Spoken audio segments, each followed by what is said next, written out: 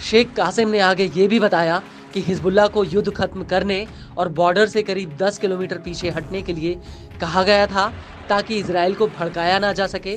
कासिम ने इसको लेकर कहा कि लेकिन फिर भी हमने गाजा में युद्ध विराम पर जोर दिया, यहाँ तक कि इजराइल ने हमसे गाजा से दूर हटने के लिए कहा, लेकिन हमने उसकी इस मांग का जवाब नहीं दिया। शेख नईम ने यह भी कहा कि हिजबुल्लाह पर ईरान का एजेंडा चलाने के जो आरोप लगते हैं वो गलत हैं। ये पश्चिम का दुष्प्रचार है। हमारा लक्ष्य फिलिस्तीनी प्रोजेक्ट है, ना कि ईरानी।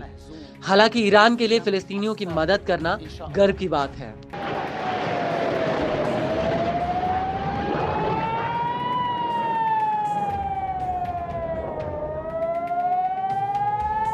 वहीं अमेरिका को लेकर हिजबुल्लाह ने कहा कि अमेरिका नरसंहार में इजराइल की मदद कर रहा है। वो ऐसा करके पूरे मिडिल ईस्ट को अपने काबू में करना चाहता है। ये दोनों ही इस युद्ध अपराध में साझीदार हैं और मिडिल ईस्ट को इजराइल के मन मुताबिक आकार देने की कोशिश हो रही है। लेकिन हिजबुल्लाह इसमें हारेगा नहीं, बल्कि इजराइल की हार होगी, क्योंकि वो हमारे बच्चों, महिलाओं, अस्पतालों और नागरिक ठिकानों पर हमले कर रहे हैं। इजराइल के हमले अब पहले चरण तक ही रुक चुके हैं। हिजबुल्लाह के लड़ाके आईडीएफ के रणनीतिक ठिकानों को निशाना बना रहे हैं।